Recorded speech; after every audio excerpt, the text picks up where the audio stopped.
Hey, what's up? I have a sweet 2011 GT convertible, and this week, bone stock. Hey, if you haven't, please subscribe and notify. We're gonna check out the Supercharger, we're gonna make some dyno pulls. Let's go now.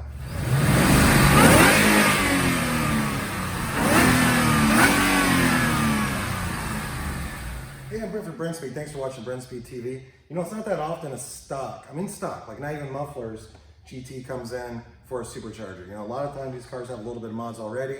This one didn't. Came in from Canada, so we're really excited to install our Roush 650R. I have Doug with me. I want you to take a quick look at it. So the 650R uses the Roush 2.3 liter supercharger. Of course, you get upgraded injectors, Kinney Bell booster pump. We use a smaller spine 82 millimeter supercharger pulley, cooler spark plugs, and the proper calibration. Really easy way to add some reliable horsepower to your Mustang and get, of course, that full torque ready to go wide open throttle. So that's it right there, man. Not a lot else to talk about. The car is stock except for that. So let's make that dyno pull.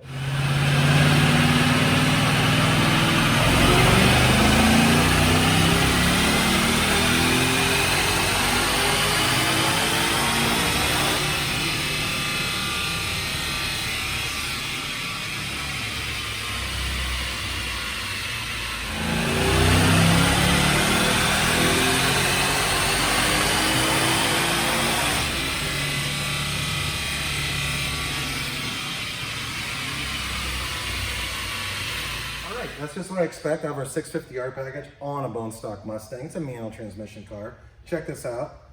2 poles, 550 the tires, 557, rated SAE on our dyno jet. Torque came in at 42 and 478. So when they take this car out and they drop the top, that's gonna be some sick power on the street. Hey, they called and said, I got a convertible, I'm looking for a little bit more power. Their Roush supercharger is a really easy way to do it. And hey, if you already have a Roush supercharger, let's say it's the 50 state kit, we have an upgrade package to turn it into our 650R package. I'll put a link in the description. Then don't forget, you can always email quote@brenspeed.com to find out what it costs to get installed on your Mustang. Please leave a comment. I'm happy to answer. Thanks.